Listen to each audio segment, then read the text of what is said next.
Tu es Ebenezer pour nous. Tunakutegemea hata pale tunakwenda.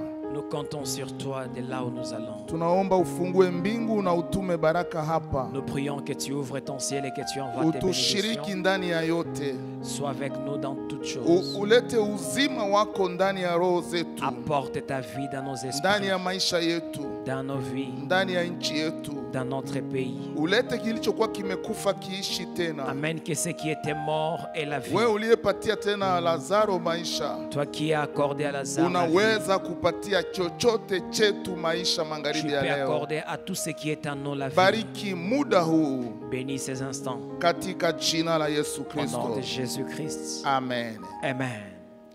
Shalom. Shalom.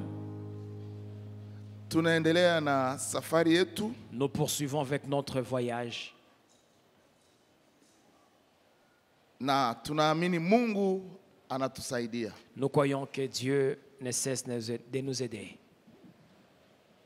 Kweli neno hili iko na tufungua kama vile akili tuweze kuona mbali maisha yetu. Cette parole nous ouvre l'intelligence afin de voir loin.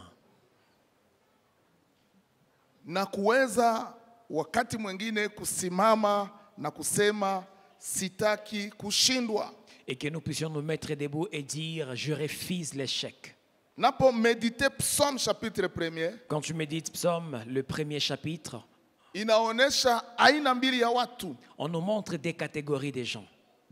Na mimi nafikiri sisi ambao tuko hapa, Et nous qui sommes ici, tuko katika ile kategoria pili je pense que nous sommes dans la deuxième catégorie. ya watu wale ambao wanatembea kulingana na neno la Mungu. La catégorie de ceux qui marchent selon la parole de Dieu. Na inawafananisha na muti pembeni ya maji. Et nous compare à un arbre planté près d'un courant d'eau. Aizuru nyakati, Peu importe le temps, hii muti inabeba matunda yake. cet arbre porte ses fruits. Kwa sababu mizizi yake Parce inagusa huko chini kwenye maji iko. Parce que ses racines touchent là où il y a l'eau, dans la profondeur. Maisha yako ni kama ule mti Ta vie, c'est comme cet arbre. ambao mbele ya Mungu na mbele ya watu ni sherti ibebe matunda kwa wakati. Devant Dieu et devant les hommes, tu dois porter le fruit à temps. Na anamaliza akisema tout ce qu'il fait lui réussit. Il finit par dire, yote anayofanya inafaulu. Na mimi nataka ni réussir maisha yangu. Je veux réussir ma vie. Na mtu atasema alirehisir, haiko tu kurehisir ndani ya domaine moja. Et quand nous parlons de la réussite, c'est pas seulement réussir dans un domaine. Nafikiri kila moja na moja wetu ameisha rehisir kwa sehemu fulani au kwa ngambo Je fulani. pense que chacun de nous a réussi dans un certain domaine. Lakini kuna sehemu zingine ambazo nazo inaomba rehisite ingie huko. Mais il y a d'autres domaines dans lesquels il te faut réellement réussir. Na wakati tunaingia ndani ya somo hili, Et quand nous entrons dans cet enseignement, mimi sione tuzungumuzie rehisite kama finalité ya mtu huyu. je suis en train de voir que nous puissions parler de la finalité, de la réussite comme la finalité de cet homme. Asiweze kurehisir maisha yake ya Kikristo, amalize ndani ya presence ya Bwana. Qu'il ne finisse pas sa vie sans pour autant être dans le Seigneur. Bien-aimé, miero yangu inalia sana nimalize vizuri na nione Yesu Kristo. Mon cœur fait tout pour bien finir et voir Jésus. En tout cas, kama misione Yesu Kristo maki na sikurehisiri maisha yangu. Si je ne vois pas Jésus-Christ, donc je n'ai pas réussi ma vie. Na Mungu anifanyizie neema nionake Yesu Kristo tu. Et que Dieu me fasse grâce pour que je voie un jour Hii Jésus. safari ikiisha nisimame ndani ya presence ya Bwana. Après ce voyage, que je me tienne devant la présence de Dieu. Na tunahitaji turehisir vie chrétienne yetu. Nous voulons réussir notre parcours chrétien. Sababu kuna wengi katika safari hii wamerudi nyuma. Plusieurs dans ce voyage, ils ont rétrogradé. Wengi wamemkana hata Bwana. Nombreux ont trahi le Seigneur. Wengi wakasema hivi ni vya nguvu. Plusieurs disent que non, c'est difficile. Ndani ya Jean sisi tunaona watu wakamwacha Yesu. Dans Jean chapitre 6, nous voyons les gens qui ont abandonné Jésus. Sababu ya epreve walikutana.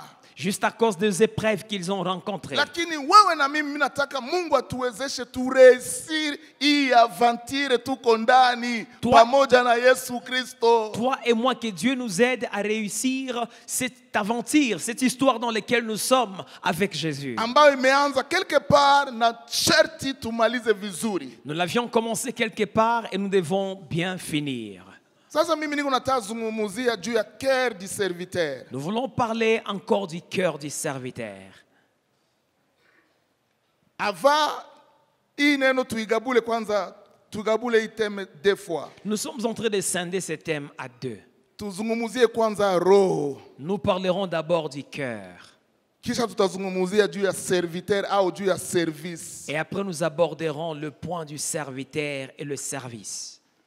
Wapendwa, mutaelewa ya kwamba Bien-aimés, allez-vous comprendre que hatujua kila mmoja wetu hametrize roho yake. personne ne maîtrise son cœur. Na wengi wetu hatujua hata realite yenye iko humu ndani. Et plusieurs ne savent pas la réalité qu'il y a au fond d'eux. Mtu ni mdogo, Un homme est si minime, lakini ndani ya roho inaonekana roho ya mtu ni kubwa kuliko mtu. mais le cœur de l'homme est si grand que l'homme ou Kwa l'humain. kiwango ya kwamba Mungu anakaa ndani ya roho ya mtu.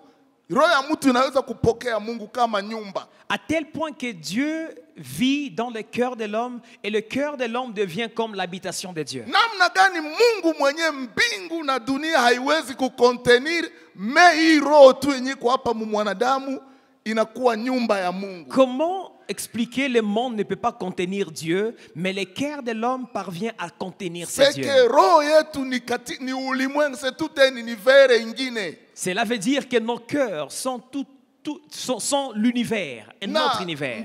Binye binapitikana ndani ya roho ya mtu ni bia mingi. Il y a beaucoup de choses qui se passent dans le cœur de l'homme. Acha nipime kuzungumuzia roho katika hatua tatu. Laisse-moi parler du cœur dans 3 volets. Nizungumuzie kwanza quelques vérités juu ya roho. J'aimerais d'abord aborder quelques vérités au sujet du cœur. Selon Proverbe 4:23, En lisant Proverbe 4, chapitre verset 23, tunaweza kusoma batupatie ku tableau. Proverbe 4:23 inasema hivi: garde ton cœur plus que toute autre chose, linda moyo wako kuliko car mambo de lui yote, viennent les sources de la vie. maana ndani mwake panakuwa chemchemu za uzima. Roho ya kila moja wetu, Le cœur de chacun de nous ici, mule ndio munaweza kutoka chemchemu za uhai wako. c'est de là qu'il y a la source de ta vie. Kama kuna baraka utapataka hapa mudunia, inafaa itokee mu roho yako. S'il y a la bénédiction que tu hériteras sur la terre, ça provient d'abord de ton cœur. Ndio maana tunaalikwa kuchunga roho zetu. C'est pourquoi nous sommes invités à bien garder nos cœurs. Malheureusement tunachunga vyote sauf hatuchunge roho Le yetu. malheur est que nous gardons bien toute autre chose, mais sauf le cœur. Na tunajua katika mwili wetu namna ulitengenezwa. La manière dont nos corps ont été formés, Masikio ni mlango wa roho, les oreilles sont la porte de macho l'esprit, ni mlango wa roho, les yeux sont les portes de na l'esprit, inaweza kutosha vitu nje ikavipeleka moja na moja ndani ya roho. et ça peut prendre les choses du dehors et les amener au dedans. Vizuri au vichafu. Les bonnes choses tout comme les mauvaises choses. Ndio maana Mungu anatuomba tuchunge sana roho zetu. C'est pourquoi Dieu nous demande de bien garder nos cœurs. Kwa sababu roho ina nafasi kubwa sana. Parce que le cœur a une place énorme. Kuna kazi karibu 3 ambazo roho inaweza kufanya. Il y a 3 rôles que le cœur peut jouer. Kazi ya kwanza ni ile uchaguzi. Primo, c'est de faire opérer le choix. Volonté yako yenyewe inakupa kuchagua wa mazuri au mabaya, ni kazi ya roho. Le libre arbitre, c'est au niveau du cœur. Kazi ya pili ni ile maemosio, kufusikia mzuri au mubaya, kufurahi au kukasirika ndani ya roho yako. Segundo, ce sont les émotions, être content ou furieux. Kazi ya tatu ni mawazo. Tertio, ce sont les pensées. Na hivi vitu vyote ni vitu vya maana ndani ya mwanadamu. Toutes ces choses sont si importantes dans la vie de l'homme. Na Mungu anapozungumzia mtu, Dieu, quand tu parles de l'homme, roho ni kama vile inarepresente mtu kwa ye wote mzima, kwa utatu wake. le cœur représente tout l'homme. Esprit, âme et corps inaweza kukua tu represente kwa roho ya mtu. Nafsi, roho na mwili peut être représenté par le cœur. Vérité ya pili ambayo tunapaswa kuelewa. La deuxième vérité à savoir, Dieu éprouve nos cœurs. Mungu ndio anachunguzaka au anapimaka roho. Mungu ndiye anajaribu mioyo yetu. 1 Chronique 29 verset 17. Moja Mambo ya Siku. Mungu anachunguza roho zetu. Dieu éprouve nos cœurs. Roho yako iko kama sanduku. Ton cœur, c'est comme une tombe. Wewe unajua binye biko ndani. Tu connais ce qui est dedans, Lakini banadamu benye biko pembeni yako habajui binye biko ndani yako. mais ceux qui sont autour de toi ne savent rien de ce qu'il y a dedans. Lakini tunapokuwa mbele za Mungu, Mais quand nous sommes devant Dieu, roho zetu ziko wazi mbele ya Mungu. nos cœurs sont ouverts Je devant sais, oh lui. mon Dieu, que tu sondes le cœur Najua Bwana kwamba unachunguza mioyo et que tu aimes la droiture aussi. Je t'ai fait toutes ces offrandes volontaires dans la droiture de mon cœur et j'ai vu maintenant avec joie ton peuple qui se trouve ici t'offrir volontairement ses dons. Mungu anachunguza roho zetu. Dieu éprouve nos cœurs. Vérité ingine, Autre vérité, Mungu anakuwaka vile kama anapima roho au anasondaka roho zetu. Jérémie 17:10. réellement Dieu éprouve nos cœurs. Mungu anachunguza roho zetu. Dieu éprouve nos cœurs Na Mungu anakuwaka na sonde kutaka kujua nini iko muroho yetu. et il sonde le fond de nos cœurs. Kuna mambo ingine Il y a certaines choses inaweza kukutokea qui peuvent arriver ili Mungu asonde bienye biko muroho yako. afin que Dieu puisse sonder ce qu'il y a en toi. Ukikamata kirauli enye iko na maji, enye iko na buchafu ndani. Si tu prends l'assiette sale, Kirauli verre un verre sale, enye iko na maji ya buchafu. un verre contenant de l'eau sale, Kama wakati vyote viko calme, quand tout est calme, utaona ile maji nayo iko propre. tu trouveras que cette eau est propre. Lakini hii maji kakuwa sekue, Si on essaie de secouer cette eau, utaona buchafu yenye iko ndani. tu verras la saleté La qu'il y a plupart dedans. des fois ndani ya masekuse ndio utaona benye binafichama ndani ya roho yetu. La plupart des fois, c'est quand nous sommes secoués que nous découvrons ce qui est caché dans nos cœurs. Moi, l'Éternel, je prouve le cœur, je sonde les reins pour rendre à chacun selon ses voies, selon les fruits de ses œuvres. Vérité ingine, Mungu anajua roho zetu. Psaume 44, 22. Autre vérité, Dieu connaît nos cœurs. Zaburi makumi nne na nne 22. Projet za mzuri, projet za mubaya, chuki, wivu, bile bitu byote binye banadamu tunaweza kubaficha, Mungu anajua roho zetu. Dieu connaît tout ce qui se passe dans nos cœurs. Acha tuseme tena kitu kingine ambacho kinahusu roho. Autre chose au sujet du cœur. Roho ya mtu, Mungu vile vile anakuwaka na influencer roho ya mtu. Dieu influence les cœurs de l'homme. Tukamate 1 Samuel 10, 26. Samueli wa kwanza 10:26. 1 Samuel 10, 26. Dieu ne... 1 Samuel 10, 26. Karibu Média. Saul aussi s'en alla dans sa maison à Gilbert et il fut accompagné par les honnêtes hommes et gens dont Dieu avait touché le cœur. Somme parle 27. Pour te comprendre. Il y eut toutes des hommes pervers, il y eut toutefois des hommes pervers qui disaient quoi? C'est celui-ci qui nous sauvera? Et ils le méprisèrent et ne lui apportèrent aucun présent, mais Saul n'y prit point garde. Wakati Saul ameinuliwa kuwa mfalme, Quand Saul a été élevé comme roi, kulikuwa deux groupes ya watu. il y avait deux groupes d'hommes. Groupe ya kwanza Le tout premier, ni watu Mungu aligusa roho yao, Ce sont des hommes que Dieu a touché les cœurs. accompagner huyu mtumishi Saul, un roi nouvellement établi, hajue kitu hata moya ku royauté, hajue hata kitu moya ku maisha yake, aba batu bamusindikize mwa hii apele yake. Dieu a touché ces gens pour accompagner ces nouveaux rois qui ne maîtrisaient pas le manœuvre royal. Oh mon Dieu, wakati mwengi uko na besoin Mungu aguse batu batakusindikiza mwa hii resite yako, Tu as besoin mwa hii apele yako, tu as besoin- hautatoka peke yako. Tu as besoin que Dieu touche des gens qui vont t'accompagner dans ton appel parce que toi-même, tu ne pourras pas t'en sortir. Kila moja na moja wetu uko na besoin ya batu, banasema des honnêtes gens, batu bazuri, batu benye biko pale kukusaidia kwa ile resite yako. Chacun de nous a besoin des gens qui vont le soutenir, l'accompagner pour réellement réussir. Watu wengi wanabrandiraka resite zao, lakini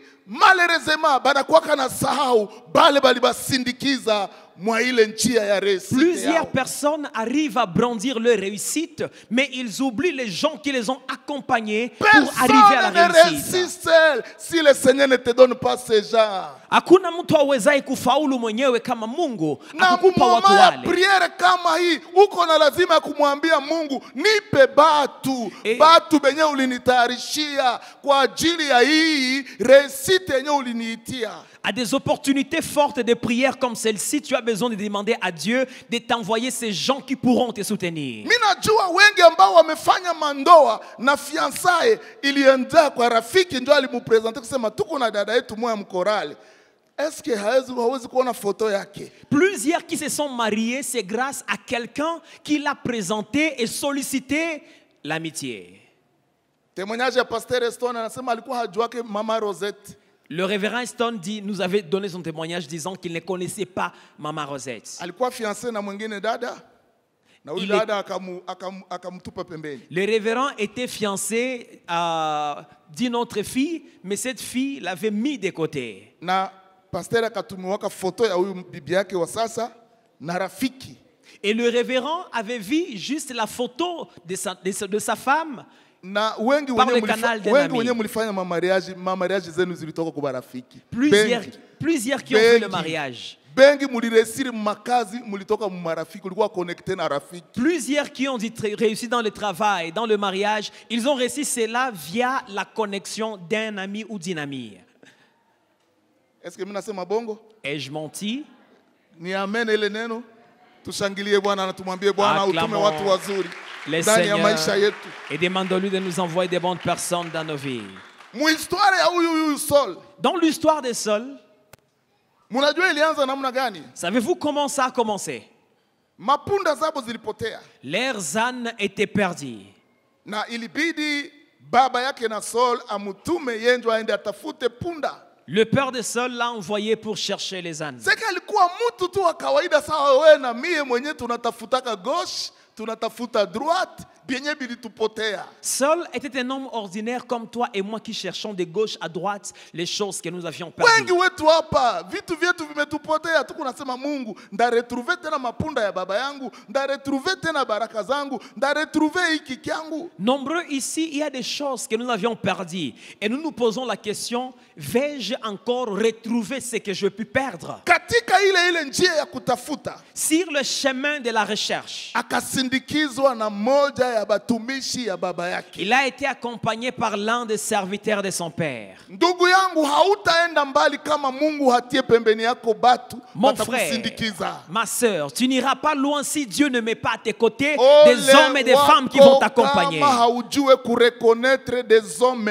dont à côté de toi. Malheur à toi si tu ne sais pas reconnaître les hommes providence à tes côtés. Watu wengi hawakwake na juu ya kwamba baraka zao ziko Mungu ameziweka ndani ya watu. Plusieurs personnes ne savent pas repérer ou comprendre que leur bénédiction est cachée dans les gens que Dieu met à leur côté. Na wakati alienda katika kutafuta, Et quand tu l'es 3 allé jours chercher, bila kupata kitu, il a fait 3 jours sans rien trouver. na alikuwa pre kurudia. Il était prêt à retourner. Ndipo huyu mtumishi akamwambia, C'est là que ce serviteur lui dit, hapana kukimbilia kurudia, ne te précipite pas de hapana retourner. kukimbilia Ne kujidécourager. te précipite pas à te Nous décourager. avons besoin des hommes qui nous encouragent dans notre appel, Toi, dans Itachi. nos recherches, dans nos ministères, dans notre mariage. Tu as besoin de quelqu'un. Tu as besoin de quelqu'un qui va venir auprès de toi pour te dire courage. Courage et grâce, avance encore. C'est possible ou atteindre l'objectif. Usirudi nyuma, avance. Twahitaji watu wanaotutia nguvu na kutuambia songa mbele, utafika na kushinda. Mimi naomba Mungu akupe wale watu ambao wanatoka mbinguni. Ils sont ta bénédiction. Je prie que Dieu nous donne ce genre de personnes parce qu'ils sont une bénédiction pour nous. Na Saul alipoavanse katika kusikia sauti ya huyu ndugu, Saul alipoenda mbele, Quand Saul a pu avancer, sababu alimupa conseil ya kuenda kuconsulter le prophète Samuel. cet homme l'a conseillé d'aller consulter le prophète Samuel. Ndipo Samuel aliweza kumupatia madéclaration. Et c'est là que Samuel a prophétisé sur lui. Kumwambia acha kusumbuka juu ya benye bilipotea. Il dit, cesse de te tourmenter à cause de ce qui est perdu. Na mimi acha magharibi leo niambie mtu moya mwenye kumwe Je prière. déclare sur quelqu'un ici, Acha kusumbuka juu ya benye bilipotea. cesse de te tourmenter Acha au sujet de kusumbua ce roho qui est yako perdu. juu ya benye bilishapotea. Cesse de tourmenter ton cœur au sujet de ce que tu as Angalia perdu. benye Mungu angali anaweza kukupa. Regarde ce que Dieu peut Focalise te tes donner. yeux sur les nouvelles choses ou nouvelles opportunités. Angalia zaidi fursa mpya mbele zako. Benye balikuacha acha abo baende. Ceux qui t'ont Benye abandonné, laisse-les. balikudecevoir acha bakudecevoir. Ceux qui t'ont déçu, Benye abandonne-les. balipoteza acha bipotee. Ce qui a été perdu, laisse Na ça. mtumishi wa Mungu akamwambia, L'homme de Dieu lui a dit, yote iko mwa hii Israeli ni yako. tout ce qui est en Na Israël mimi t'appartient. nakwambia ile neno. Je te dis la même chose. Yote iko mwa hii Kongo ni yako. Tout ce qui est au Congo Yote iko t'appartient. Amerika ni yako. Tout ce qui est aux Yote États-Unis iko Europe t'appartient. ni yako. Tout ce qui est en Europe Yote iko t'appartient. Asie ni yako. Tout ce qui est en Asie Mbona t'appartient. maopportunité ziko mingi mbele yako. Il y a beaucoup d'opportunités devant Si toi. l'Éternel ouvre pour toi une porte, alors personne ne pourra la fermer. Kama Bwana anafungua mlango mbele zako, hakuna awezaye kuyafunga. Tuko hapa juu Bwana afungue milango. Nous sommes ici pour que Dieu ouvre les portes. Saul mwenyewe alienda kuhangaika kuna tafuta kondolo za baba yake. Saul qui est allé chercher les ânesses de son père Akaenda kukutana na toute la royauté. a retrouvé une Enye royauté Mungu alimutayarishia. que Dieu a prévue Kila pour lui. moja na moja wetu kuko benye Mungu amemutayarishia. Benye biko dela ya benye bilipotea. Chacun de nous, Dieu a préparé quelque chose qui est au-delà de ce que nous avions Il perdu. s'appelle le Dieu de la préparation. Anaitwa Mungu wa maandalizi. Kabla haujazaliwa Mungu alikutayarishia bazazi. Avant que tu ne naisses, Dieu a préparé des parents pour Kabla toi. haujazaliwa Mungu alikutayarishia nchi. Avant que tu ne naisses, Dieu t'a préparé un pays. Kabla haujazaliwa Mungu alitayarisha fiancé. Avant que tu ne naisses, Dieu t'a préparé un fiancé. Kabla haujazaliwa Mungu alikutayarishia. Suongeze lakini suongeze. Tu peux ajouter. La liste est longue. Mungu alikutayarishia kuresir. Dieu a prévu ta réussite avant que tu ne naisses. Tangu hauyazaliwa. Avant que tu ne naisses. Kuko projet mzima ambayo imetayarishiwa, kuko bitu mingi vimetayarishiwa. Il y a toute une panoplie de projets que Dieu a préparés. Hazard, hata kuwa kwako Goma sio hazard, hata kuwa hapa Mwarshe si hazard, iko toujours préparation ya Mungu. Même le fait que tu sois à l'église Arche, le fait que tu sois à Goma fait partie de la préparation de Dieu. Acha Mungu akuongoze na uanze kuingia mu matayarisho ya Mungu, Que mu Dieu te matengenezo conduise. ya Mungu. Et que tu commences à entrer dans son plan. Ah, bien aimé, avant Saul aingie pale. Avant que Saul ne soit roi. Prophète alikuwa shatayarisha mugulu ya muzuri ya nyama basha choma. Avant que Saul n'arrive chez le prophète avait déjà préparé une bonne rôtie. Sa alikuja. Quand il est arrivé, Prophète akasema, unaona ile nyama yenyewe ulienda weka. le prophète a dit, tu vois la viande, l'ânesse que tu es allé Mwenye nayo chercher. amefika. Oh mon Dieu, anza leta mapare ya benye nabyo bashafika. Njoo hapa baba. Baba benye nabyo bashafika. Benye budongo bashafika. Le propriétaire haki est là. simushafika. Vous êtes là, le propriétaire. Acha Mungu avilete juu ushafika. Que Dieu Ushafika l'amène. mu Yesu. Mungu leta. Parce que tu es arrivé. Vyenye vilitayarishiwa juu ya mtoto leta Ce qui a baba. été préparé, amène-le. Leta baba, pare yenye iliwekewa. La part gardée. Wakasema mulete mwenye nayo alifika. Le prophète dit, amenez ces morceaux, Oh, le mon propriétaire Dieu, est là. l'homme de Dieu ne savait rien de tout cela. Saül ne savait rien de Kama tout vile cela. wewe probleme yako ni juu haujue mwa hivi vyote vyenye Mungu ametayarisha. Ton problème est que tu ne sais rien de ce que Dieu a prévu aussi. Alors bien aimé, tunaona kwamba Mungu anakuwa na influencer roho za watu à notre faveur. Dieu influence les cœurs des gens à notre faveur. Na tunaona comment Saul fut accompagné par de bonnes personnes, des hommes honnêtes. Saulo alisindikizwa na watu wazuri, waaminifu. Kutoka mwa hii programu ukutane na batu bazuri kwa ajili ya réussite yako. Quand tu vas Batu quitter, bazuri kwa ajili ya evolution yako. Batu bazuri kwa ajili ya mariage yako. Kutana na batu bazuri. Quand tu vas quitter ces programmes, je prie Kutana que Dieu na garçon te fasse rencontrer de bonnes personnes. Huyu garçon ulimtosha wapi? Que Dieu te fasse rencontrer de bonnes personnes qui vont contribuer à Mungu ta alikuwa réussite. anamfunika, alikuwa anamtravaye, iko anasukula ye, anasema utakuwa bwana yake na mtoto yangu. Oui, Dieu préparait cet homme et disait, tu seras le mari ou la femme de mon enfant. Yesu, acha Bwana atoshe ile voile kumacho ya baba garçon. Voile iondoke na kuone mkutanani. Comme tu es déjà en Christ, que Dieu enlève ses voiles et que tu rencontres cet homme ou cette Voile femme. itoke ukutanane na patron aseme wewe njoo nilikuwa nangoya mwenye kazi hii ni Que wewe. le voile tombe. Hii ni poste yako. Que le voile tombe et que tu rencontres ces patrons qui disaient, prends ton poste, je le préparais pour toi. Mudai bienye Mungu amebatayarishia mwa hii prière. Mwambie Baba unipe byote ulinitayarishia. Le moment où nous prions, dit à Dieu, donne-moi tout ce que tu as prévu. Mupokee bienye Mungu alibatayarishia mwa hii programme mubikamate. Recevez. Mubikamate ni bien nous. Des droits ndani ya Yesu Kristo. Préparation, les projets de paix, les projets de bonheur que j'ai formulés sur vous. Recevez. Mungu acha révéler hizi maprojet mwa hii programme ya prière na ushike. Utakuwa nasema ni katika programme ya prière nilipata huyu mtu, nilipata hii relation, nilipata hii appel, nilipata hii bénédiction.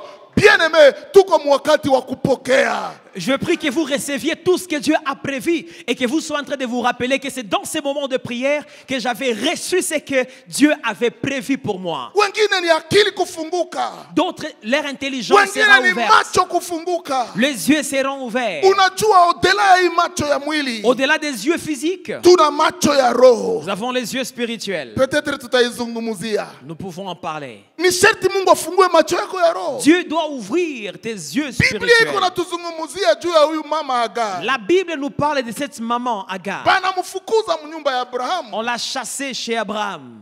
kwa sababu Sara havumilie huyu mwanamke akae tena katika nyumba yake. Parce que Sarah ne la tolérait plus. Na huyu mama anaenda banampa tu kachupa ya mai kenye akaenee kutraverse On a desert. donné à cette maman juste une bouteille d'eau Ndani ya desert. dans le désert. Maevenema ya maisha kamupiga. Les événements de la vie l'ont rencontré. Maimprevi kamupiga. Les imprévus sont arrivés. Akaanza kuasiste kukifo ya mtoto wake. Elle commençait à assister à la mort de son enfant. Impuissante. Elle était faible. Bila sema akatupa mtoto wake pale. Elle mit son enfant par terre. Akasema sitaki kuona huyu mtoto gizi kuona kufa. Elle s'est dit, je ne vais pas voir mon fils mourir. Akajielwanye Elle s'est éloignée jusqu'à ce que ule mtoto atakufa. jusqu'à ce que l'enfant Na huyu meure. mtoto hakunyamaza, akaendelea kulia. L'enfant continue à pleurer. Mungu mwenye kuinterprete hata bilio. Le Dieu qui sait lire nos pleurs.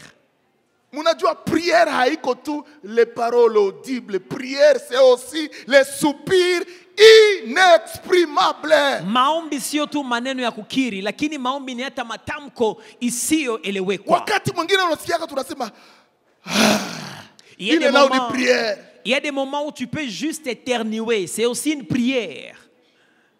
Au wakati mwingine unasema Yesu. Ou soit un moment où tu t'exclames Jésus. Au wakati mwingine unalia. Autrefois, tu peux pleurer. Machozi yako ni maombi. Même te Acha Mungu apokee plaire. Tes hata machozi yenye larmes umelia. sont une prière. Que Dieu Machozi le ya voie. watoto yako. Machozi ya watoto yako. Les larmes de tes Vous enfants. n'avez pas d'idée. Amu Wakati fikiri. wanafukuzaka watoto yetu ku masomo. Quand on chasse nos enfants à Na l'école, bengine banabakia ku masomo. d'autres restent. Batoto yetu banakuwa kama exposé à la honte, à l'humiliation. Nos enfants sont comme exposés à la honte. Na banakuwa kanalia. Ils pleurent. Hii kilio ya wale watoto. Leurs larmes, Nayo ni maombi mbele ya Mungu. c'est une prière devant Dieu. Na mimi nataka hata kilio ya watoto yako. Je Enye mtu hakusikia. veux que le pleur de tes enfants que personne n'a Nayo écouté, Mungu aipokee mwa hii période ya prière. que Dieu puisse les recevoir en ces moments de prière. Bien aimé, Mungu akasikia kilio ya ule mtoto. Dieu entendit le pleur de cet enfant Akamukujia mama. et Dieu est venu auprès de la femme. Akamwambia nimesikia maombi. Dieu dit, j'ai entendu la prière. Hakuna tena kifo. Il n'y a pas la mort. Fungula macho, angalia pembeni. Ouvre les yeux, regarde des côtés. Maji ilikuwa pembeni. Il y avait de l'eau. Tout ce temps-là, maji ilikuwa hapa na iko naangalia kifo. Kumbe maji iko hapa. Cette maman affrontait la mort alors que l'eau était à ses côtés. L'aveuglement nous fait tâtonner comme à plein jour. Kuwa kipofu inafanya kwamba tupapase papase mchana. Kutokuchua, utatatone, utazunguka zunguka. Utaenda Dubai, utaenda Shine, haiko Shine, baraka iko pembeni. Funguliwa tu macho uone kwenye ile baraka iko. Funguliwa macho. Siambie Mungu mwa hii prayer, fungula macho nione kwenye ile baraka iko. Sitaki kutatone, sitaki kuhangaika tena, sitaki, fungula tu macho yangu na unioneshe. Le fait d'être aveugle peut t'amener à tâtonner ça et là alors que ta bénédiction est si près de toi. Alors dis à Dieu, Seigneur, ouvre mes yeux, je refuse le tâtonnement. Binasema Mungu akafungula macho ya Adamu. Adamu akaona Eve na akaanza kutabasamu, akasema cette fois-ci, kuko cette fois-ci ya benediction iko inakuya ambayo paka pale ulikuwa hauyaona. Acha upokee cette fois-ci. Baba, unanishangaza. Nilikuwa siaonaka kiumbe kama hiki. Nilikuwa siaonaka baraka kama hii. Nilikuwa siaonaka neema kama hii. Nilikuwa siajuaka kama na mimi mfuko yangu inaweza kuingia pesa. Nilikuwa siajuaka kama na mimi ndahemeaka jogo ya $15. Neema ikupeleke. Dieu a ouvert les yeux d'Adam. Adam a vu Ève. Et il a dit, voici cette fois-ci l'os de mes os. Je prie que Dieu ouvre également tes yeux et que tu vois ce que tu n'avais jamais vu. Mwa hii kipindi bien aimé ni wakati ya kufunguka macho. Kwanza ona bienye tulikuwa hatuyaonaka. Il est un Dieu ya bitu bienye biko biajabu. Cette saison, c'est une saison où nos yeux doivent s'ouvrir et que nous voyons des choses que nous n'avions jamais vues. Le Dieu des choses redoutables ilikuwa déclaré kwa hii madhabahu. Mungu wa mambo ya ajabu. Bwana aguse mioyo. Que Dieu touche le cœur. Pour que ukamatiwe mkazi. Pour que tu sois recruté au travail. Fanya prière, mwambie Bwana gusa roho. Fais une prière et dis, Seigneur, touche le cœur. Proverbe nasema roho za bafalme ziko mkono ya Mungu. Dans Proverbe, il est écrit que les Anaweza cœurs des kuifleshi rois soit kwa hii côté, sont entre les mains de soit Dieu. kwa hii côté. Il les balance comme il veut. Unajua kama ile roho haigusiwe, Si ce bataendelea cœur kukudharau. n'est pas touché, on continuera Lakini roho à te ikagusiwa. mépriser. Si ce cœur est touché, Hii dossier ndio yenye tunataka, hii ndio dossier on tuko dira, c'est ce dossier dont nous voulons. Ndio profile tulikuwa natafuta ndio hii. C'est l'homme que nous Sababu avons Mungu besoin. amegusa nini?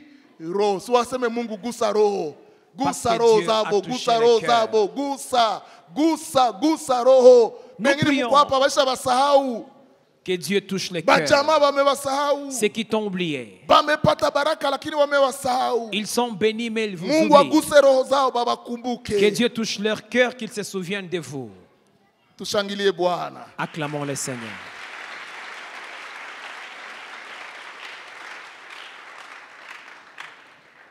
Alors tunasema tena hivi. Nous disons encore, Juu ya roho basi. au sujet du cœur, Tunaweza kuangalia ya kwamba kuna kategori ya maroho. il y a plusieurs catégories de cœurs. Kategori ya kwanza ambayo tujifunze kwa haraka mbele hatuyazungumzia juu ya serviteur La première catégorie, ni roho yenye haiyazaliwa upya, le cœur non régénéré. ni moyo ambao haijazaliwa au upya. moyo wa asili, Le cœur ancien. ile tunazaliwa nayo na baba na mama. Le cœur avec lequel nous naissons. Tableau ya ile roho ni gani? Tukamate quelques tableaux, hatutamaliza yote juu tuko nakimbia nyuma ya wakati. Voyons l'image de ces cœurs non régénérés. Ndani ya 2 Chroniques 26. Dans 2 Chroniques chapitre 26, le verset 26. Utaona aina hii ya roho ikibarikiwa, ikitajirika, ile kutajiri na kuwa sujet yake ya kupotea. Si ce cœur est béni, cet homme qui a ce cœur est béni, cette bénédiction devient la source de sa perdition. Le cœur qui s'égare. Ce cœur s'égare. Media karibu 2 Chroniques 26:16. Le cœur qui s'égare. Donc hii ni aina ya roho inasema, mais lorsqu'il fut puissant, Wakati alipokuwa na nguvu, son cœur s'éleva moyo wako kainuka. pour faire quoi? Son Dieu a cœur kupotea. s'éleva pour faire quoi? Juu ya Pour kupotea. le perdre. Roho yake kainuka juu ya kumupoteza. Moyo wake ukainuka juu ya kumpoteza. Kuna wengi wameinuka, lakini roho zao zilikuwa hazijazaliwa, hazijapokea mabadiliko, na roho zao zishaingia kuanza kubapoteza. Nombreux ont été élevés, mais leur cœur n'était pas encore régénéré, et cette élévation les a amenés à la perdition. Banasema, il pécha contre l'Éternel son Dieu. Akafanya zambi mbele Il za Mungu. entra dans le temple de l'Éternel pour brûler des parfums sur l'autel des parfums. Akaingia katika hekalu la Bwana na kutoa Kuna manukato. hatari wakati mtu anatafuta elevation au unapokea elevation avec un cœur non régénéré, C'est un dangereux cœur quand tu naturel. C'est dangereux quand tu peux être élevé alors que tu as un cœur qui n'est pas encore régénéré. Ile roho inaweza kukupoteza. Ce cœur t'amène à la perdition. Tunaona verite ingine Autre vérité. ndani ya Proverbe 24 chapitre 2. Dans Proverbe 24:2, Ni roho ambayo inakuwa ina désiré kudétruire mwenye nayo. c'est un cœur qui désire détruire son porteur. Ni roho ambayo iko porté à la destruction. C'est un cœur porteur de la destruction. Car leur cœur médite la ruine et leurs lèvres parlent de l'iniquité. Unaona hii roho inakuwa toujours na méditer, ikimedite, ikifanya projet ni juu ya kupoteza mwenye amefanya hii Ces projet. cœurs ne projettent que l'iniquité, le mal. Tunaangalia troisième vérité katika hii cœur non régénéré. Troisième vérité. Ni cœur haïssable aux yeux de Dieu. Proverbe 6:16. Hii aina ya roho ni roho ambayo Mungu anaichukia. C'est un cœur que Dieu déteste. Il y a 6 choses que hait l'Éternel et même 7 qu'il en a en horreur. Kuna vitu sita ama Na saba ambao Mungu utakutana hii anachukia. roho iko katika hivi vitu. C'est Le que- cœur qui médite des projets uniques, les pieds qui se hâtent de courir au mal. Ni Moyo. aina hii ya roho yenye haiyazaliwa upya. Amen. Aina ingine ya roho Autre catégorie. ni roho yenye kujaa mabaya. Le cœur rempli de mal. Tunaipata ndani ya Ecclésiaste 9 verset 3. Mhubiri 9:3. Hii ni roho ambayo inajaa na mabaya. Le cœur rempli de mal. Bien-aimé, attaque enfant de Dieu. Kama vile mtoto wa Mungu. Roho yetu haiwezi kujaa mabaya. Nos cœurs ne doivent pas être remplis de mal. Banatuambia hapa hivi, wanasema ceci était mal parmi tout ce qui se fait sous le soleil, ce qui y a pour tous un même sort.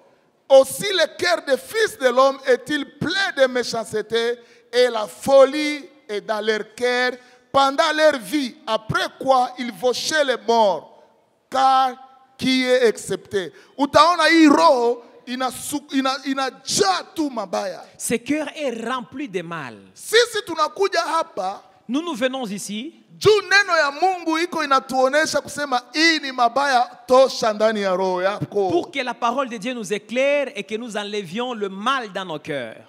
Hii ni projet mubaya, tosha ndani ya roho yako. Ça, c'est un mauvais projet, ôte-le de ton Lakini cœur. hawa wasiozaliwa mara ya pili, Mais ceux qui ne sont pas régénérés, roho zabo zinajaa mabaya. leurs cœurs sont remplis de mal. Ndani ya Genèse 6 papa alituambia jana. Quand nous lisons 5, Genèse chapitre, utaona namna gani Mungu alikuwa desi kwa namna ya roho ya mwanadamu sababu tous les jours mawazo yake ilikuwa mabaya. Dans Genèse 6, Dieu était déçu par le cœur de l'homme parce que ça s'est tourné toujours vers le mal. Hii roho inajaa mawazo ya ovyo. Ce cœur a des mauvaises pensées. Hii roho inakuwa déterminé toujours pour faire le mal. Ce cœur est déterminé à faire le mal. Kama amepanga mabaya, anapenda ile mabaya ataitimiza. S'il planifie le mal, il veut que cela soit fait. J'aime le prophète Balaam. Nampenda nabii Balaam. Katika njia yake kwenda kufanya mabaya, sur son chemin d'accomplir le mal, Mungu alimutilia malaika wa kumstope asiatendre mabaya alitaka kufanya. Dieu a placé un ange pour l'arrêter d'aller commettre ses bavures. La plupart des fois, par la grâce de Dieu, il nous arrête. Même quand tulikuwa na maproject kusema mimi naanguka, mimi nafanya mabaya, roho wa Mungu anatuma malaika wa kukustope usiatendre ile projet yako ya kufanya mabaya. Mara nyingi kwa neema ya Mungu, Mungu anatumaka malaika wake ya kutuzuiza. Hata wakati tunasema naenda kwa njia nitaanguka, Mungu anakuzuiza usianguke. Wangapi mnapenda Mungu abatilie frais? Wangapi mnataka frais kwa maisha? Combien ont besoin que Dieu place cet ange qui Uko les na besoin mu empêche? vie chrétienne, tuko na besoin ya frein. Nous avons besoin du frein Hakuna dans la hatari vie sawa chrétienne. gari yenyewe haina frein. Il n'y a pas de danger comme un véhicule qui n'a pas de frein. Kaya alikosa frein, Caïn a manqué le frein. akaua ndugu yako. Il a tué son frère. Mais wewe Mungu akutilie frein. Que Dieu Même place un hata frein unaweza devant toi. sirika Même quand tu es fâché, na kuboma moto. je vais tuer quelqu'un. Ukoboma yete nzambe akopekisa yo boma ye. Tu ne vas Mungu pas le atakutilia tuer. frein, hautamuua. Dieu va t'en empêcher. Acha Mungu akupe frein. Que Dieu t'accorde le frein. Lakini hawa walio katika nje, wale ambao roho zao hazijabadilika, Ceux qui ne sont pas encore transformés dans leur cœur wao hawana frein. et n'ont pas de frein. Tunaona ile Ecclésiaste 8:11. Nous voyons cela dans Ecclésiaste 8, chapitre, verset 11. Hii roho ni roho ambayo inakimbia mbali na Mungu. Ces cœurs fuient loin de Dieu. Hii ni roho ambayo inajaa trésor mbaya. Ce cœur est rempli de mauvaises choses. Tunasema roho ni kama depot. Je dis le cœur, c'est comme un dépôt. Mtu mubaya Une mauvaise personne hawezi kukupa vitu vizuri. ne peut pas te donner des bonnes Sababu choses. depot yake haina ndani vitu vizuri. Parce que son dépôt n'a Roho pas une yake bonne haina ndani provision. mapendo, haina Son ndani cœur huruma, n'a haina pas le ndani pardon, compassion. l'amour. Hawezi kukutendea mazuri, usishangale. Il ne peut pas te faire du bien, ne sois pas étonné. Tunaona bandugu yake na Joseph Nous voyons le frère de Joseph. bakakomplote kumuua. Ils ont envisagé de tuer Kisha Joseph. bakakomplote kumuuzisha. Et après, ils l'ont vendu. Sababu ya ile aina ya roho zabo zilikuwa ovyo, roho za Of course. uchuki, roho za wivu. À cause du mauvais cœur rempli de haine et de jalousie. Na Joseph alienda souffrir juu ya roho mubaya ya bandugu yake. Joseph est allé souffrir à cause du mauvais cœur de ses frères. Ile haiko roho ya mtumishi wa Mungu. Ça, c'est pas un cœur d'un Mtumishi serviteur wa de Mungu Dieu. haiko wa kusaliti mwingine. Un serviteur de Dieu ne peut pas sacrifier l'autre. Mtumishi wa Mungu haiko wa kutesa mwingine. Un serviteur de Dieu ne fait pas souffrir l'autre. Mtumishi wa Mungu iko na roho ya mtumishi. Un serviteur de Dieu a un cœur de Tunataka serviteur. kuiona sasa hivi inafanana namna gani ile Nous roho. voulons voir comment ce cœur ressemble. Na ni roho ambayo ni sherti tunaipokea. C'est un cœur que nous devons recevoir. Kwa sababu Mungu ametupromettre ile roho. Parce que Dieu nous l'a promis. Bien-aimé, roho ambayo Mungu anatuomba tukue nayo wakati tutamtumikia. Le cœur que Dieu nous recommande d'avoir quand nous le servons, Premièrement, ile roho inapaswa kuwa préparé. ce cœur doit être préparé. Gizi wewe uko nakuwa préparé. Comme toi, tu es en train d'être 1 préparé. Chronique 29:18. Moja Mambo ya siku 19, Tunaona 18. namna gani David iko na préparé roho ya mtoto wake Nous Salomon voyons comment David prépare le cœur de Salomon. kwa ajili ya service ya kujenga nyumba ya Mungu ilikuwa inampatiwa. Pour pouvoir construire le temple de Dieu. Kitu ya pili, hii roho inapaswa kuwa roho ambayo imepatiwana na Mungu. Un cœur donné à Dieu. Roho yenyewe umepatia Mungu. Des deux, ce cœur, c'est un cœur livré à Dieu. 1 Samuel 7 verset 3. Samueli wa kwanza 7:3. Kitu ya tatu, tatu hii roho yenye itamutumikia Mungu ni roho yenye iko appliquée à la sagesse. Troisièmement, c'est un cœur qui se donne à la Psaume sagesse. 90 verset 12. Zaburi makumi kenda Roho kumi na ya mbili. watumishi ya Mungu iko roho inakuwaka na application ya sagesse. Le cœur des serviteurs de Dieu, c'est un cœur appliqué à la sagesse. Média utupatie Psaume 90 verset 12. Enseigne-nous à bien compter nos jours afin que nous appliquions nos cœurs à quoi? À la sagesse. Tunahitaji hekima ndani ya roho. Nous avons besoin de la sagesse dans nos cœurs. Kwa sababu kuna mambo mengi ambayo tunaitwa kugere. Parce qu'il y a plusieurs choses que nous sommes Kuna appelés ma à gérer. émotion, kuna ma sentiment, kuna ma désir, kuna ma ambition. Kuna mambo mingi. Toutes ces choses autour de l'homme, nous sommes Roho appelés. isiyokuwa na sagesse itajitupa kubyote. Un cœur qui n'a pas de la sagesse va se donner à Roho tout. isiyokuwa na sagesse itaingia mu n'importe quelle mukila njia. Un cœur sans sagesse va franchir n'importe quelle porte. Munajua namna gani roho ya fils prodige ilimutrahir. Le cœur des fils prodiges l'a trahi. Akapata projet mzuri na akajiinvestir dans le projet. Il a eu un bon projet, il s'est donné à cela. Sans savoir que c'était pour son malheur. Pasipo kujua kwamba ilikuwa ni kwa ajili ya ole wake. Gloire à Dieu. Utukufu kwa Mungu. Sababu dans sa souffrance, Ndani ya mateso yake, roho yake karudia kwa baba Mungu son wake. cœur s'est tourné vers son Père. Minapenda hata huko hapa. Quelle que soit la réalité unaishi. Là où tu es, peu importe ce que tu vis. Acha roho yako yanze kucontempler buzuri bwa Mungu, bonté ya Mungu, ukubwa wa Mungu. Que ton cœur commence à se tourner vers Dieu et que tu contemples sa bonté. Ndani ya lamentation de Jérémie anasema, Nikiendelea kuwaza magumu yangu, dans Jérémie, inanivunja moyo. Plus je médite sur mes problèmes, ça m'attriste le Kitu cœur. méditer ni kumedite juu ya bonté ya Mungu. Tu ne dois méditer que sur la ambayo bonté se de Dieu, renouvelle chaque matin. qui se renouvelle chaque Na huyu matin. mtoto alianza kumedite ndani ya buzuri ya nyumba ya baba yake. Cet enfant commençait à méditer le bienfait de la maison de son père. Akaona namna gani malgré bale batumishi ya nyumba ya baba yake balikuwa habakose kitu. Et il a vu comment les serviteurs de son père ne manquaient de rien. Ona haina ya roho ya batumishi. Voici la qualité Même des cœurs kama des ulidanganyika serviteurs. wakati fulani, Même quand tu t'es trompé à un moment, unarudia tena kwa baba. tu reviens Et chez nous le voyons Père. le fils prodigue qui va quitter de lui-même.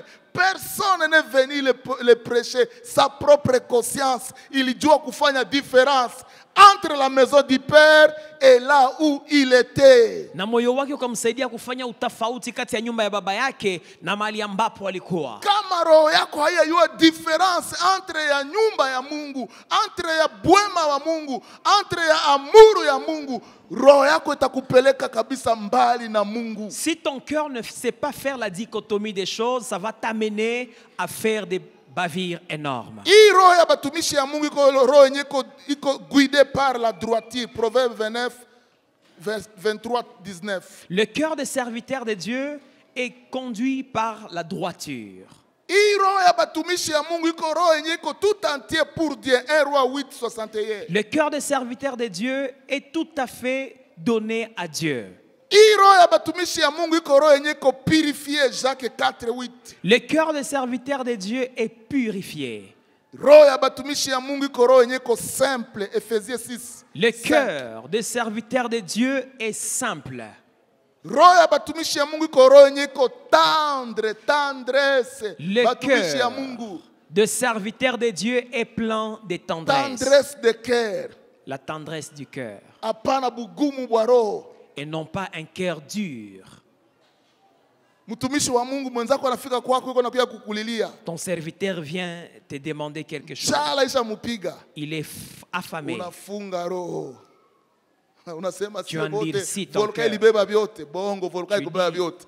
Le Mungu volcan a aliacha pris vyako. tout. C'est faux, le volcan n'a pas tout emporté. Il y a quelque chose qui est resté. Fungula tu roho. Ouvre le cœur. Roho ya mtumishi wa Mungu haikuwake nguvu. Le cœur d'un serviteur de Dieu n'est pas si Inakuwaka dur. tendre. C'est un cœur ouvert, tendre. Kama vile unaenda kwa Yesu.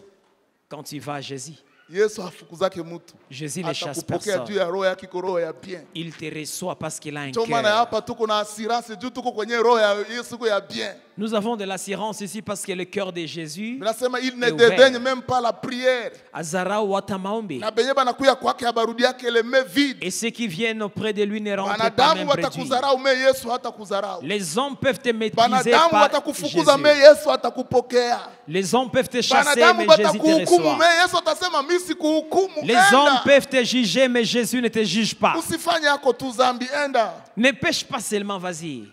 Roho yenye inajichunga, roho yenye inachunga vigilance. Proverbe chapitre 4 verset 23. Le cœur Roho des ya serviteurs batumishi de ya Dieu. Mungu iko roho yenye iko vigilance. C'est un cœur vigilant. Bien aimé, Mpendwa. kwa haraka basi acha tuongee sasa juu tuchange basi roho na serviteur. Nous voulons parler rapidement du serviteur. Tu comprendre nini juu ya hii neno serviteur? Qu'allons-nous comprendre au sujet du serviteur? Kwa kifupi, Grosso modo, un serviteur c'est une personne affectée au service d'une autre personne. mtumishi ni mtu anayefanya kazi juu ya mtu mwingine. Sisi wanadamu Nous, êtres humains, hapa katika hii dunia ici sur la terre, tuko batumishi ya Mungu. nous sommes serviteurs de Dieu. Wakati Mungu ameetablir baba yetu Adam, Quand Dieu a établi Adam, notre Père, ndani ya Genèse chapitre 2, dans Genèse 2e chapitre, inasema Mungu alipatia Adam kazi. la Bible dit que Dieu a donné du travail à Adam. Alimupa kazi ndani ya hii dunia. Il lui a fait du travail dans ce monde. Pale hakuya kuwa zambi. Là, il n'y avait pas du péché. Service iko kitu ilitokea mbele ya zambi. Le service a précédé le péché. Peuple de Dieu tuache kuona service kama vile corvée. Enfants de Dieu, cessons de voir le service comme un fardeau. La kutumikia Mungu iko grâce yenye Mungu anatupatia. Servir Dieu, c'est une grâce que l'Éternel nous accorde. Kuparticiper kubyake bya ufalme wake. Participer aux affaires du royaume de Dieu. Tunaona Mungu akamwambia utachunga, utagere, utarenye. Ilikuwa kazi banampatia. Utapana majina, ilikuwa kazi. Nous voyons comment Dieu dit à Adam, tu vas gérer, tu vas garder. Kila moya na moya wetu iko na appel au service. Chacun de nous a un appel pour le service. Mwili yako gizi iliumbiwa. Ton cœur tel qu'il est conçu. Kila mtu angalie mwili wake, nyie peke mnajua mamwili zenu. Chacun peut regarder un peu son Mwili corps. yako ayo yenyewe iko inakuambia kwamba il y a un service à rendre. Même ton corps te dit, il y a un service à accomplir. Nyie ba mama wenye Mungu alipatia bifua. Vous, maman, qui avez des poitrines, Si Mungu alituima bifua. nous n'avons pas de poitrine. Juu kuko service yenye Mungu anapatia banani? Batoto. Parce Donc qu'il y a- muko ba servante de Dieu déjà. Vous avez des poitrines parce qu'il y a un service que vous êtes censé Kila moya na accomplir. moya wetu iko serviteur. Chacun de nous est Mais serviteur. problème ya ba serviteur bengine biko ba ignorant. Le Na problème bengine biko conscient. est que certains serviteurs Ya sont kwamba ignorants et nimeitwa d'autres kwa sont conscients. kutumika.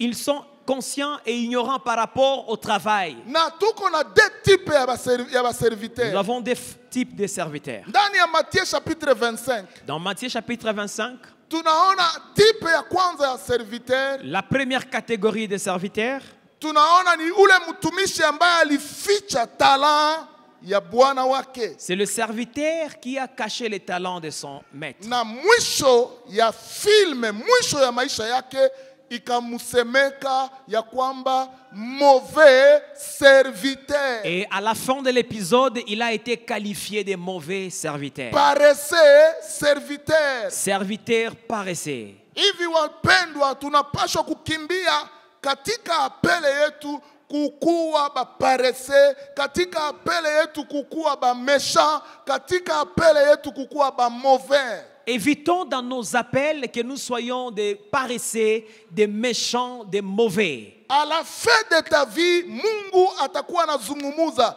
na weye, soit bon serviteur, wakati kufatana na komati ya gérer ta vie sur la terre, ta vie qui était un appel au service. Au terme de ta vie, Dieu te jugera soit bon serviteur ou mauvais serviteur. Pour les uns, batasema bon et fidèle serviteur. C'est ça même réussir son parcours terrestre. Kwa wamoja Mungu atasema mtumishi mzuri, na ni hiyo ndio kufaulu safari yako hapa duniani. Kama Mungu haseme mtumishi mzuri, umeshindwa. Si Dieu ne te qualifie pas de bon serviteur, tu as échoué. Quel que soit les résultats yenyewe inaweza kuwa ulipata wakati ulikuwa kwa hii dunia. Peu importe les résultats qui tu as produits sur la terre. Take Mungu hayatia point ya kusema bon serviteur. Kabla Mungu hajasema tu es un bon serviteur, Usiseme ya kwamba umereussi. ne dis pas que tu as réussi. Véritable réussite ni wakati inagusa roho ya Mungu. La véritable réussite, c'est quand nous avons touché le cœur de Dieu. Bien-aimé, acha niseme hivi basi. J'ajoute, Tumeitwa sisi sote katika kuservire Mungu. nous sommes tous appelés à servir Dieu. Tunaangalia exemple mkubwa ya hii service, c'est Jésus-Christ lui-même. Jésus est l'exemple du service. Ndani ya Matthieu chapitre 20 verset 27 à 28. Mathayo 20:27 hadi 28. Anasema mwana wa watu alikuja juu atumikiane, hapana juu atumikiwe. Le Fils de l'homme est venu pour servir, non pour être servi. Ye mwenyewe Yesu Kristo alipokuja akajikalifie, akajiklase comme un serviteur. Jésus, quand il est venu, il s'est classé parmi les serviteurs. Alitosha ile koti yake ya bumungu, Il a ôté la tunique divine akavala koti ya buserviteur. et il a porté les manteaux des serviteurs. Tunamwona ndani ya Jean chapitre 13, Ndani ya Yohana 13, anavala tablier yake, anavala eswime yake, il porte son essuie-main na anaanza kunawisha batumishi yake ba disciple migulu. et il lave le pied des disciples. Ile ni kutuita kusema bien-aimé, Cela veut dire nous sommes appelés à servir. tumeitwa kutumikia. Premièrement, nous sommes appelés à servir Dieu. Tumeitwa kutumikia Mungu. Ndani ya Luc chapitre 2, Luka 2, tunaangalia ule mama ambaye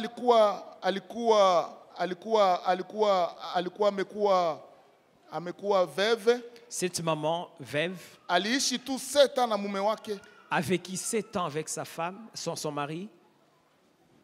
Banatuambia ku verset 38, Au verset 36. 36, Il y avait aussi une prophétesse Anne, fille de Phanuel, de tribu d'Azer. Elle était fort avancée en âge. Elle avait vécu 7 ans avec son mari depuis sa virginité. Restée veuve et âgée de 84 ans, elle ne quittait pas le temple. Elle servait Dieu nuit et jour dans les jeûnes et dans les prières. Premier type ya service ni ile service tunamrendre Mungu ye mwenyewe. Le premier type de service, c'est le service que nous rendons à Dieu lui-même. Wakati unaomba uko unarendre service kwa Mungu. Quand tu pries, tu accomplis Wakati le service tunalouer pour Dieu. Mungu ni service tunarendre Mungu. Quand tu loues, c'est un service que tu accomplis Wakati pour Dieu. tunaadore ni service tunarendre Mungu. Quand tu adores, c'est un service que nous faisons Tuko à ba Dieu. serviteur ya Mungu kwa ye mwenyewe Mungu. Nous sommes des serviteurs de Dieu pour Dieu. Na Mungu anangojea ufanye utimize hii service yako katika presence yake. Et Dieu attend que tu accomplisses son service dans sa présence. Pasteur Richard alikuwa anazungumza juu ya ile dimension ya kuservir en secret. Le pasteur Richard parlait de la dimension de servir Dieu en secret. Maisha yetu haipaswi kuwa toujours en public. Nous ne devons pas toujours tout publier. Nguvu ya maisha ni ile yenye uko en secret. La force de la vie, c'est ce que tu es dans le secret. Na yenye uko en secret ndio se manifester en public. Et c'est ce que tu es dans le secret qui va apparaître en public. Na hii ni service ya kwanza kuservir Mungu en Et secret. primo, nous servons Dieu dans le secret. Ukirudia tu mwa ile Jean mwa ile Luc chapitre 1 banatuonesha baba yake na Jean Baptiste. Dans Luc 1 nous montre que le père de Jean-Baptiste Alikuwa anaenda rendre service kwa Mungu. allait servir Dieu. Mimi napenda huyu papa. J'aime ses papas. Alikuwa serviteur wa Mungu. Il était serviteur de Dieu. Mpaka kwa ile age alikuwa hayapataka mtoto. Jusqu'à cet âge, il n'avait pas d'enfant. Lakini hii kukosewa haikumzuiza asirendre service kwa Mungu wake. Le manque d'enfants ne l'ont pas empêché de Wakati servir turu Dieu. yake ya kuenda kurendre service ilienea, aliingia kurendre service. Quand son tour d'aller servir est arrivé, il est allé servir. Na baraka ilimukutana mule mu service yake. Et la bénédiction l'a retrouvé là dans son service. Wewe mwenye ulishaanza servire Mungu ujue baraka yako iko mwa ile service tu. Toi qui sers Usizarau service ya Mungu. Toi qui sers Dieu, ta bénédiction est cachée dans le service que tu fais. Ne néglige pas le service de Dieu. Jana papa alitupose question. Tuko batumishi ya nani? Hier, papa nous a demandé, nous sommes serviteurs de qui? Atuko batumishi ya pasteur, tuko batumishi ya Mungu. Nous ne sommes pas serviteurs du pasteur, nous sommes serviteurs de Dieu. Tunatumika pembeni ya pasteur. Nous œuvrons près du Lakini pasteur, tunamtumikia Mungu. mais nous servons Dieu. Na Mungu anapoona service, anapopokea service ulifanya, Et quand Dieu agrée et reçoit le service que tu fais, atajua kujibia mahitaji yenye uko nayo. il saura exaucer tes requêtes. Endelea kukaribia presence ya Mungu, endelea kufanya yote Mungu anakuita kufanya. Wewe mwenye kusifu Mungu, wewe mwenye kufanya quelque chose pour Dieu, fais-le, fais-le, fais-le. Continue à accomplir le service que Dieu attend de toi. Aina ya pili ya service Deuxième qualité de ambayo iko catégorie de wazi service ndani ya Biblia qui est claire dans la Bible, ni service yenye tunaweza kurendre kubatakatifu. c'est le service que nous rendons aux saints. Hatuko tu batumishi ya Mungu, mais tunaservire vile vile batakatifu. Nous servons également le saint. Nyie benye muko hapa benye mumeokolewa na damu ya Yesu. Vous qui êtes sauvés par le sang de Jésus. Nous sommes au service les uns pour les autres. Les uns et les autres, nous nous servons Sharti mutuellement. tutumikiane sisi kwa sisi. Nous devons nous servir mutuellement. Na ukipata occasion, Et si tu as l'opportunité, Galates 5 verset 9 à 10 inasema, dans Galates, il est dit, wakati unapata occasion ya kutenda mazuri, quand tu as l'occasion de faire du bien, inasema zaidi sana kwa wale walio wa nyumba ya imani njo kwenye uitende. surtout au sein de la maison, Juu Yesu alisema hivi, Jésus a dit, mwenye anakupa kopo ya mai, celui qui te donne un verre d'eau, juu uko disciple, parce que tu es disciple, juu uko prophète, parce que tu es hii prophète, kopo yake ya mai haitakufa bure. ce verre d'eau ne passera pas Ukinipa inaperçu. kopo ya mai, Si tu me donnes un verre d'eau, mimi siko nalomba lakini mais je ne demande pas, msema pastor shanza lomba ne siko dites pas nalomba. que le pasteur demande. Hein. Tuko batoto ya ekole ya pastor Stone, hatuko ba pastor bakalomba lomba. Nous Munajua. sommes de l'école du révérend Stone, Mais nous ne ukinipa demandons kopo pas. ya mai, Si tu me donnes un verre d'eau, kopo yako ya mai italipiwaka. ce verre d'eau sera payé. Ukinipa bugali, Si tu me donnes le foufou, bugali yako butalipiwaka, ton hauwezi kufa foufou bure. ne va pas passer Chochote inaperçu. unapatia mtakatifu, Tout ce que tu donnes au saint, Yesu atalipa. Yesu akulaka, Jésus ninasema hana va deni payer. ya mutu, Il hana deni ya mutu. il ne doit à personne, Jésus. Tunaona Abrahamu anapokea ba malaika, Abraham a reçu les anges. akasema musipite nyumba ya mtumishi Il a dit wenu, ne passez pas devant les muingie serviteurs. mu nyumba ya mtumishi. Entrez devant votre Abrahamu serviteur. anakamata nyama, Abraham prit la viande. Abrahamu anampelekea Sara. Elle a Wote porté balikuwa à haraka Sarah. kutumikia haba watakatifu. Ils ont voulu servir les saints. Na mnajua benediction yenyewe ilikuwa attaché kwa ile Savez-vous, service. la bénédiction Ugali ya qui est Abrahamu na venue. Sara ilizala mtoto. Le foufou d'Abraham et Sarah a engendré l'enfant. Batoto ya Mungu, kanisa la leo. Église de Dieu. Kanisa la leo. Église. Usikubali mwenzako mukristo kutoka mwako bila hata kukunywa kopo ya mai. N'acceptez pas qu'un chrétien quitte ta maison sans même prendre de l'eau. Hauna idea unapoteza baraka ngapi. Tu n'as pas l'idée de combien tu Mtoto wote perds. wa Mungu mwenye kuenseigner Tout enfant de Dieu haezi enseigné itika. ne peut pas accepter We mtoto ya Mungu hata uko mjene hautatoka mwake kama haukukunywa mai. que toi, enfant de Dieu, tu quittes sa maison sans prendre quelque Tu chose. ukifanya vile unamuima baraka yake. Si tu fais cela, tu lui enlèves la bénédiction. Tu lui fais perdre la bénédiction. Aina ya tatu ya baraka Troisième sorte de ni bénédiction, wakati tunatumikia hawa wanadamu wote. c'est quand nous servons tous les hommes. Anasema ukipata okazio tenda kwanza mema zaidi kwa walio wa nyumba ya imani, kwa watu wote. La Bible dit, si tu as l'occasion, fais d'abord du bien à celle de la maison, mais également à tous, tout homme. Tuko vile na apele ya kuserviri hawa wanadamu wote, hata haiko ba Kristo. Nous avons l'appel de servir tous les hommes, même au-delà des chrétiens. Ndio maana ndani ya maandiko nasema usifunge roho juu ya maskini. C'est pourquoi la Bible dit n'endurcis pas ton cœur devant le pauvre. Kuna watu wanaikala huku tu wanadependre na sisi. Il y a des gens qui sont là mais qui dépendent de nous. Dernièrement mwaveni yangu balikuwa dada mwa eko folle, très jeune hivi. Dernièrement dans mon avenir, il y avait une sœur qui était folle. Hatujua alitoka wapi. Nous ne savons pas d'où elle est venue. Tukasikia biko nasema no, Rwanda biko na wafukuza huku. Ababapendi kule bana wafukuzaka huku. Et après on a dit alikuwa anaongea tu Kinyarwanda, haongeake lugha nyingine. Au Rwanda on les chasse et ils viennent ici. Elle ne parlait que Kinyarwanda. Na souvent nilikuwa nafanya, mimi najua hii enseignement nilikuwa nafanya nikitoka kusoko, mimi nauza tama beignet à 500 francs, mimi namwachia.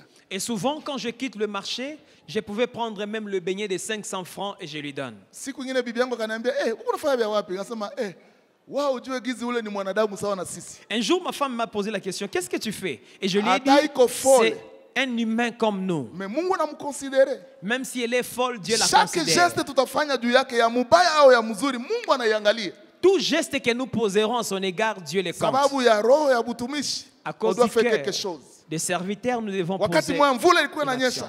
Quelquefois il pleuvait. Tulikuwa na mabashe tulinunua, sasa tulikimbia volcan. Nous avions des bâches que nous avions payées quand nous avions fui les volcans.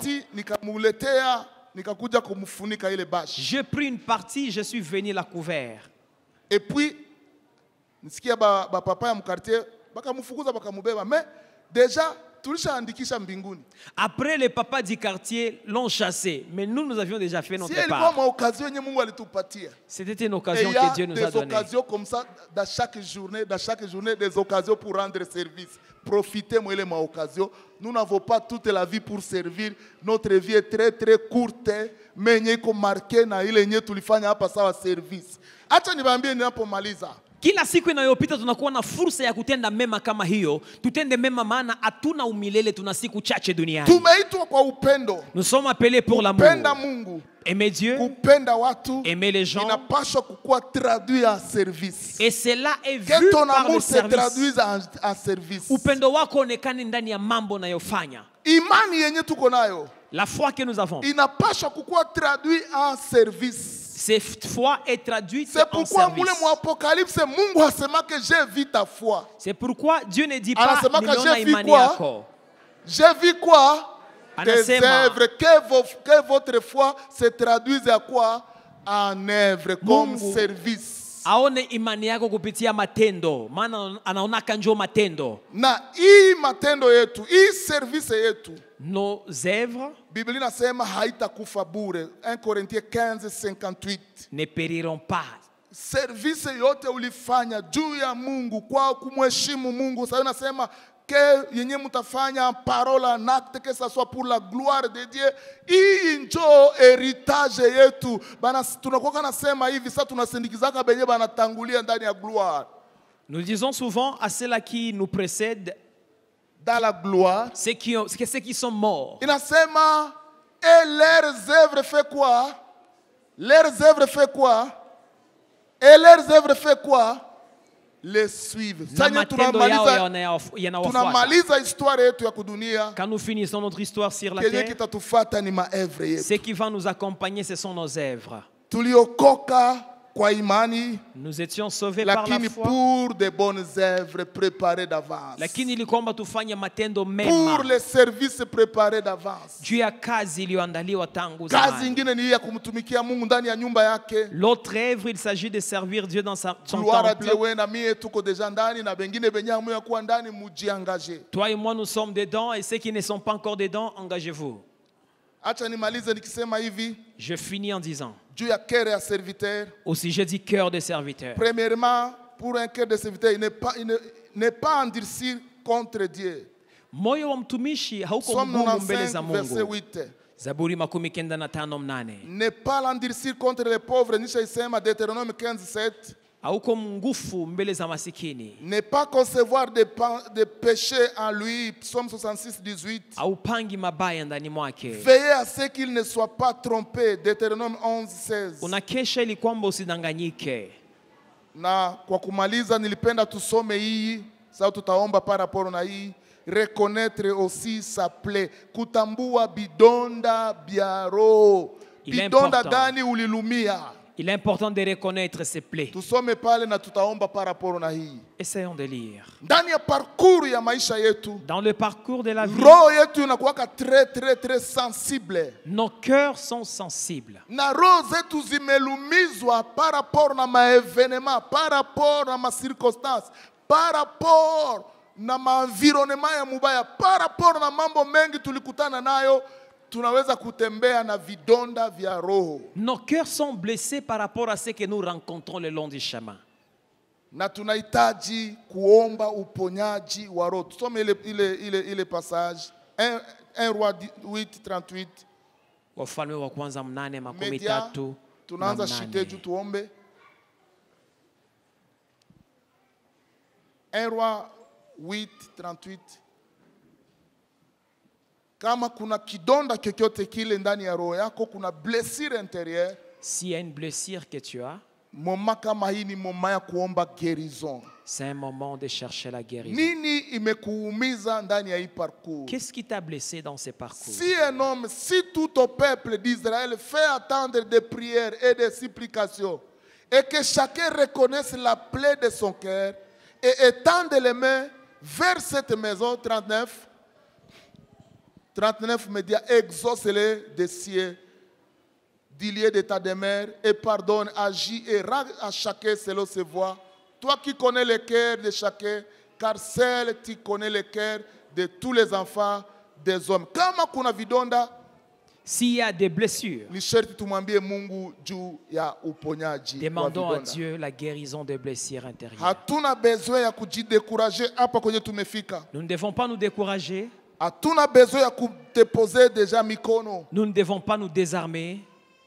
Tunaona roho ya Eli ilikuwa blessé na maneno ya Jezabel, ilikuwa maneno mabaya, maneno ya menace ya kusema nitakuua we Eli. Le cœur d'Élie était blessé par les paroles méchantes de De Jézabel. telle manière que Eli alianza kuomba kifo. Élie commença à demander Mais la mort. Mungu akakuja usekuru ya Eli, akagerir kere yake na akamwambia kula kunywa sababu safari iko mbele yako. Dieu est venu au secours d'Élie et lui a dit mange et bois parce qu'il y a un voyage devant toi. Na tunaona comment Eli a été restauré. Et nous voyons comment Dieu a pu restaurer Élie. Bien-aimé, on va prier. Tutaomba.